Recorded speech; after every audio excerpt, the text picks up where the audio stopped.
Hello everyone, फिर से आपका स्वागत है हमारे चैनल पे।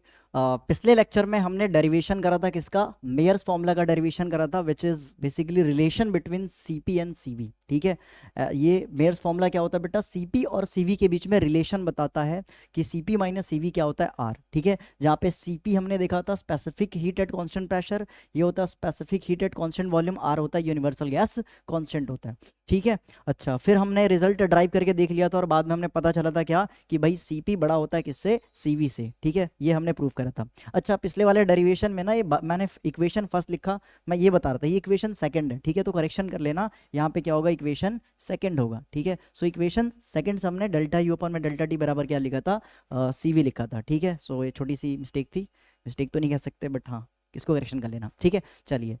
आज हम क्या स्टार्ट करने वाले हैं? आज हम एक नया डेरिवेशन स्टार्ट करने वाले हैं, ये भी काफ़ी इंपॉर्टेंट है। इस चैप्टर से 3 डेरिवेशन सबसे ज़्यादा इंपॉर्टेंट है, जिनमें से एक हमने कर लिया मेयर्स फॉर्मूला, और आज हम करने वाले हैं, आज हम क्या करने वाले हैं? हम work done in isothermal process करने वाले हैं, ये भी काफ़ी इंपॉर्टेंट है। तो चलिए शुरू करते हैं आज का टॉपिक। आज का टॉपिक स्टार्ट होने जा रहा है। नाम क्या है टॉपिक का? थर्मोडायनेमिक्स ही पढ़ रहे भाई, है ना? चैप्टर तो सेम ही है,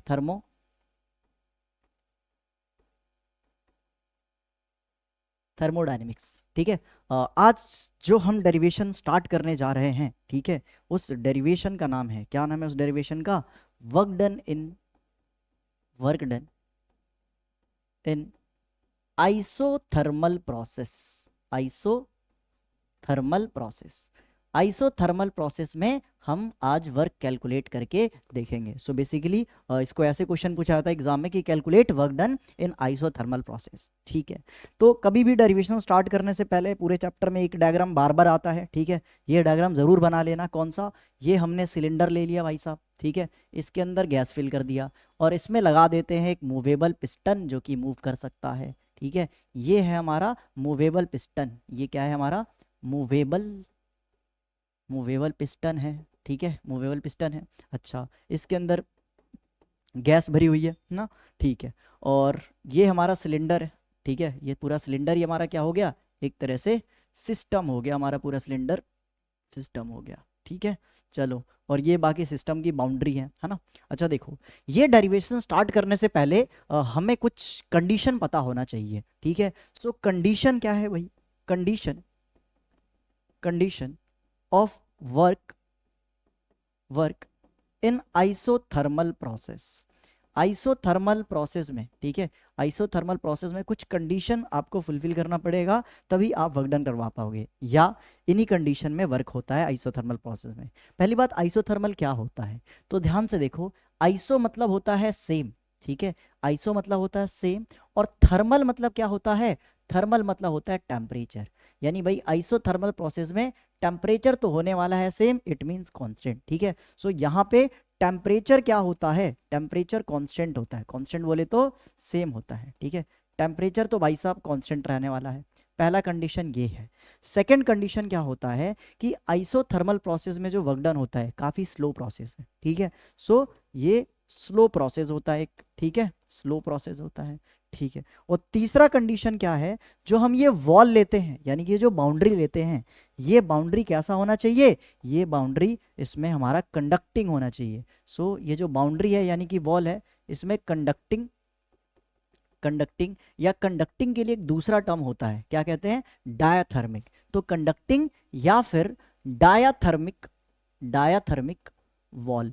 ठीक है, कंडक्टिंग और डायाथर्मिक, इसका मतलब क्या है कि अंदर से हीट बाहर जा सकता है, अंदर से हीट बाहर जा सकता है या बाहर से अंदर भी आ सकता है। ठीक है, वॉल शुड बी कंडक्टिंग, यानी कि यहाँ पे कंडक्टिंग वॉल होना चाहिए, कंडक्टिंग वॉल होना चाहिए। तो ये 3 कंडीशन आपको पता होना चाहिए। अच्छा, स्लो प्रोसेस क्यों? फास्ट क्यों नहीं हो सकता है?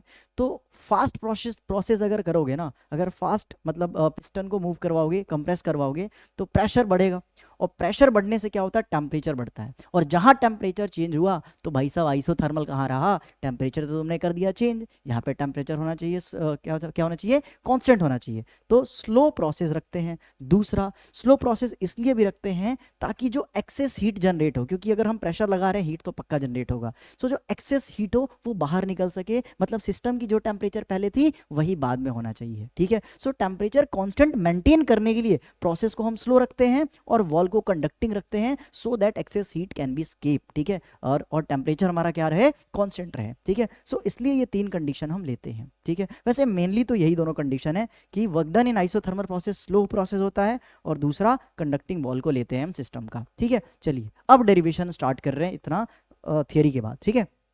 तो शुरू करते हैं भाई। वर्क डन का फॉर्मूला क्या होता है, ठीक है। वर्क डन का फॉर्मूला सभी जानते हैं, क्या होता है वर्क डन का फॉर्मूला, वर्क डन होता है पी डेल्टा वी, है ना, पी डेल्टा वी होता है। अच्छा, पर देखो मान के चलो कि ना ये हमने पिस्टन को क्या करा, स्मॉल डिस्प्लेसमेंट डीएक्स करा, ठीक है। पिस्टन को क्या करवा दिया, स्मॉल डिस्प्लेसमेंट डीएक्स करवा दिया, ठीक है। हल्का सा डिस्प्लेसमेंट करा हमने, ये हमारा यहाँ पे पिस्टन आ गया भाई साहब, ठीक है। ये पिस्टन मूव करके हमारा यहाँ पे आ गया, ठीक है। सो पिस्टन को स्लोली मूव करवा करके हमने डिस्प्लेसमेंट डीएक्स कवर करा, ठीक है। सो अगर मैं लिखूं for small displacement dx, small displacement dx के लिए वर्क भी क्या होगा, स्मॉल होगा। तो स्मॉल वर्क का फॉर्मूला क्या होता है भाई, डी डब्ल्यू equals to p delta v, ठीक है। तुमने स्मॉल डिस्प्लेसमेंट करा तो वॉल्यूम चेंज भी स्मॉल होगा, यानी वर्क भी क्या होने वाला, स्मॉल होने वाला। अगर मुझे कंप्लीट वर्क चाहिए तो क्या करते हैं, दोनों तरफ इंटीग्रेशन कर देते हैं, और इंटीग्रेशन कहाँ से होगा, इनिशियल वॉल्यूम से लेकर के फाइनल वॉल्यूम तक होगा। तो मेरे पास कंप्लीट वर्क आ जाता है W equals to p delta v, V1 से लेकर के V2 तक हमें क्या करना है, लिमिट, यहाँ पे लिमिट पुट करके इंटीग्रेशन करना है। अब एक दिक्कत है इसमें, दिक्कत क्या है कि यहाँ पे P का टर्म है और यहाँ पे वॉल्यूम का टर्म है, इंटीग्रेटिंग फैक्टर अलग है भाई, इससे तो इंटीग्रेशन हो ही नहीं सकता। ये दोनों टर्म सेम चाहिए, तो मैं सेम क्या करूँ, तो सेम कैसे करूँ, सेम करने के लिए हमें फॉर्मूला अप्लाई करना पड़ेगा, कौन सा, वही आइडियल गैस इक्वेशन। तो यहाँ पे अप्लाई करते हैं, अप्लाई आइडियल गैस इक्वेशन, ठीक है। आइडियल गैस इक्वेशन को अप्लाई कर रहे हैं तो लिख सकते हैं उससे क्या, PV इक्वल्स टू NRT। हमें P तो चाहिए नहीं, हमें वॉल्यूम का टर्म चाहिए, तो मैं क्या करूंगा, P के जगह पे यहाँ पे फॉर्मूला क्या बन गया, वॉल्यूम यहाँ पे क्या हो रहा है, मल्टीप्लाई इधर आके डिवाइड, सो NRT अपॉन में V। सो बेसिकली हम प्रेशर के जगह पे क्या पुट कर सकते हैं, प्रेशर के जगह पे NRT अपॉन में V पुट कर सकते हैं। तो आ जाओ कर लेते हैं भाई। Work done equals to V1 से V2 तक हमें इंटीग्रेशन करना है, और यहाँ पे प्रेशर के जगह पे हमने क्या पुट कर दिया, NRT अपॉन में V, NRT अपॉन में V हो गया। इंटीग्रेशन कर रहे हैं dV के रिस्पेक्ट में। चलो इसमें से जो कांस्टेंट है उसका इंटीग्रेशन तो होता नहीं है, उसको हम बाहर निकाल देते हैं इंटीग्रेशन साइन के। तो भाई ये N कांस्टेंट है क्योंकि नंबर ऑफ मोल कांस्टेंट होता है, R universal gas constant, temperature constant क्यों, अरे भाई आइसोथर्मल प्रोसेस चल रहा है तो टेम्परेचर तो कांस्टेंट होगा, ठीक है। तो NRT तो बाहर निकल जाएगा, तो वर्क बराबर NRT हो गया बाहर। इंटीग्रेशन V1 से लेके V2 तक कर रहे हैं, अंदर क्या बचा, नीचे में V बचा और ऊपर क्या बचा, DV बचा। अच्छा ऐसा कुछ होता है क्या, इंटीग्रेशन में फॉर्मूला पड़ा है कौन सा, DA/A या फिर DX बाय एक्स क्या होता है, log x होता है। तो वैसे ही DV बाय V क्या होगा, log V होगा।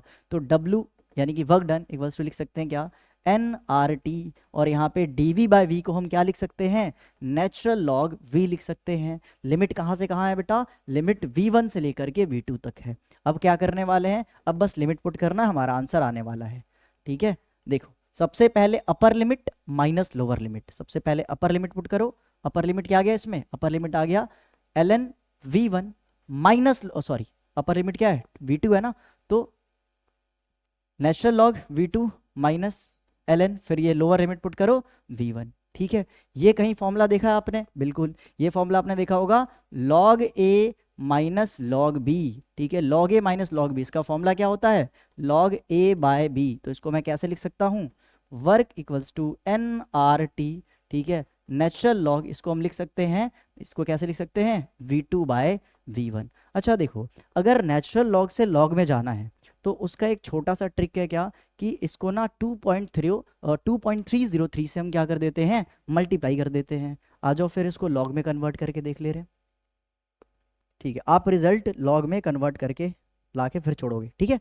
तो इसको देखो ये भी हमारा एक रिजल्ट है ना, आप चाहो तो इतना भी छोड़ सकते हो, बट ज़्यादातर लॉग में रिजल्ट मांगते हैं तो इसलिए हम वहाँ तक करने वाले हैं, ठीक है। सो इसको मेरे को नेचुरल लॉग को लॉग में कन्वर्ट करना, तो कैसे करूँगा, वर्क इक्वल्स टू कुछ नहीं करते, बस 2.303 से मल्टीप्लाई लगा दो और सब चीज़ छाप दो, NRT। अब ये नेचुरल लॉग क्या हो गया, यहाँ पे लॉग हो गया, और ये V2/V1 ऐसे ही आ गया। सो ये रहा हमारा रिजल्ट किसका, work done in isothermal process. तो work done in isothermal process का ये भी फॉर्मूला है, ये भी फॉर्मूला है, ठीक है। सो आई होप आपको ये डेरिवेशन समझ में आया होगा।